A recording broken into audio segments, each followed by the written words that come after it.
Praivi anwn. Gwylachaf wledig pendefig glarri. Raleda sa pennaeth, dros traeth mundi. Di cywair carchar gwair, anghair sidi.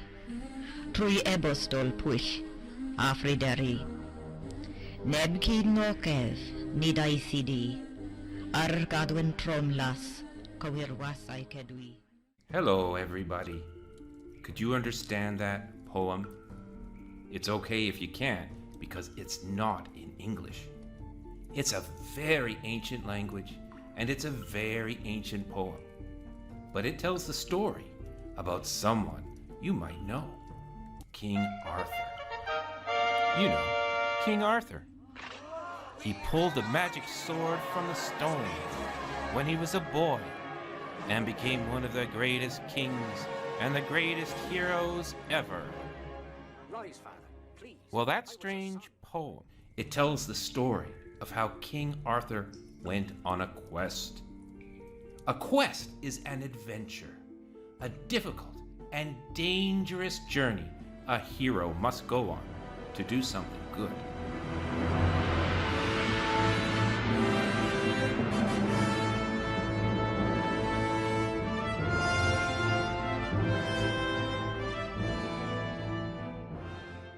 In this poem, King Arthur goes on a quest to a magical island in the west, the Otherworld.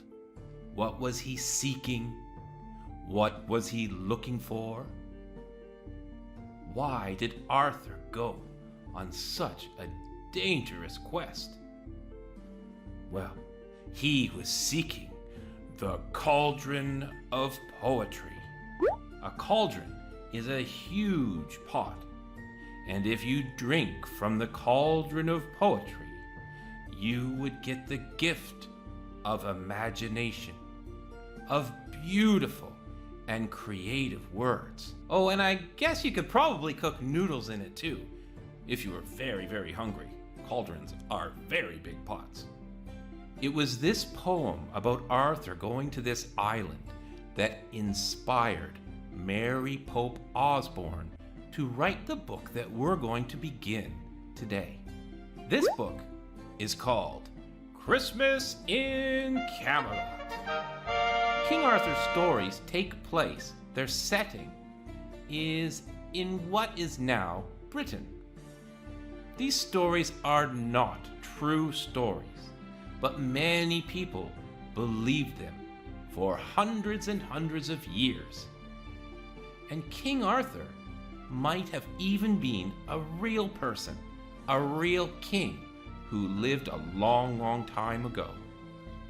These kind of stories that may be a little bit true, but then grow into amazing stories filled with magic and monsters. We call these stories legends. Maybe you know some already.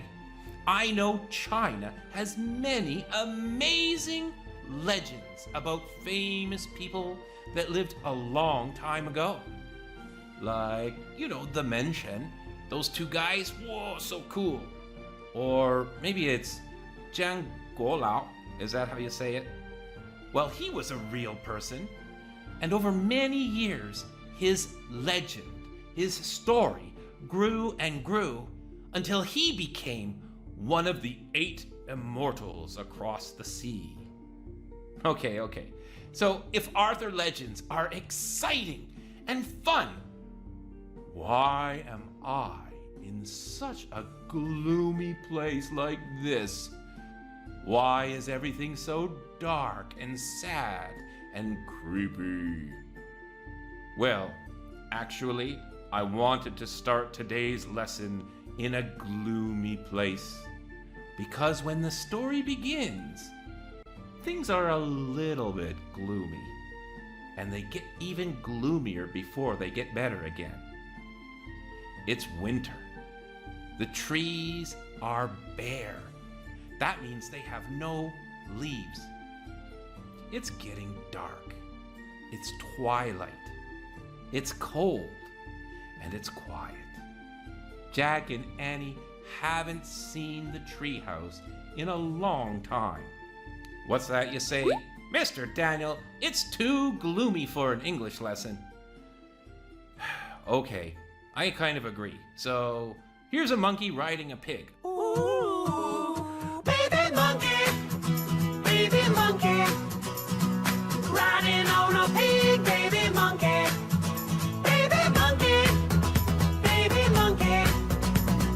backwards on a pig, baby monkey. All right, back to our lesson. Oh, yes, and of course, this book is a Christmas story. Christmas! Actually, I think you're right. It's too gloomy here for Christmas. Let's go somewhere a little more cheerful or cozy. Well, it's Christmassy. Pretty good. But you know what? Our story's not a silly story. And, I like this place, but it doesn't feel right for our book. Let's try again. Well, that's better. It's certainly Christmassy here. But there's something that feels wrong. What is the setting for our story? Well, it's kind of like a fictional world, a not real world, from a long time ago. This is Christmassy, but it doesn't feel like a long time ago. Let's try again. Cozy fire, nice windows, Christmassy, and you know what? It looks like a place that would have been around a long time ago. I think this feels great. So I think we're going to have our lesson here, and I'm going to get a cup of hot chocolate. Get ready for our English lesson and our new, amazing, spectacular, cool, fun adventure for Jack and Annie, Christmas in Camelot. Let's get going. All right, like I said, welcome back, boys and girls. It's so good to join you again on another Magic Treehouse adventure. Today, Chapter 1, and the prologue, the part before Chapter 1, of Christmas in Camelot. Boy, oh boy, this is an exciting adventure, boys and girls. It's a little different than Dinosaurs Before Dark, if you watch that video lesson with me. Christmas in Camelot is a little more difficult. It's a little bit longer, but it's very exciting, and I think we're going to have a very, very, very good time. This time, before we begin reading, I want you to start thinking a little bit about this book. All right, so take out this worksheet if you have it, and we're going to do it together. I'm going to do the first two with you, and then I'll show you what I would write for the last two questions. If you want to say your answers, that's okay too. So first of all, what are the title? The title is the name of a story. What is the title of this book? You know that, don't you? There it is right there. Christmas in Camelot. And who is the author? Who wrote the book? Well, usually you can find the author's name down at the bottom. And there she is right there. Mary Pope Obsborne. So let's put those onto our sheet. Christmas in Camelot and Mary Pope Obsborne. Now this question is a little more interesting. I want you to make a prediction. What do you think the book will be about? Well, let's look at the cover and see if we can make a prediction. What do you see, boys and girls? I see Jack and Annie, and Jack is wearing a big red cloak. They're riding on a big white deer. And I see a castle in the background. And I know the name of this is Christmas in Camelot, so I guess that's Camelot. And I guess it's Christmas time. But I think maybe they're going to go on an adventure where they have to ride a white stag through the snow. I can't tell very much else from the picture. Okay, so I'm going to put my answer here. I want you to do the same, or say your answer. You can begin it with, I think it will be about this, because... All right, now this question's interesting too.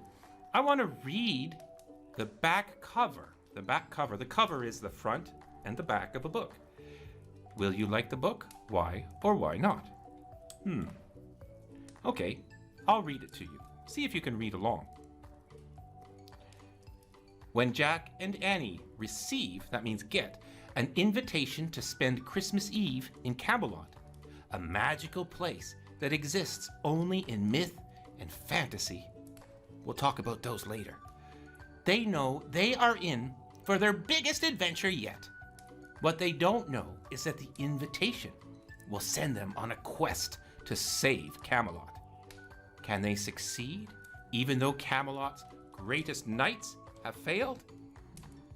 Wow, well, that back cover blurb, we say in English, blurb, a little bit of writing, that makes me very interested in reading it. I think I will like the book because I know I like Magic Treehouse books, and I like books with knights and magic and adventure, so I think I will like the book. What about you? You can write your answer like this, or say your answer. I think I will like it, or I think I will not like it because. Why? All right, and before every lesson, boys and girls, you know it's vocabulary time. Oh, today though, before we see our vocabulary story, I want to show you this. It's our vocabulary book. Boys and girls, for our Magic Treehouse Christmas in Camelot, I would like you to print out these pages. You see, this is the cover, the front. And then each lesson, I want you to print out these pages here. We're going to add a couple of things to our vocabulary exercise. So, you're going to write the word, what it means, an example sentence, and also a drawing. But we'll talk about these later. We'll do the first one together. All right, vocabulary time. Mr. Daniel,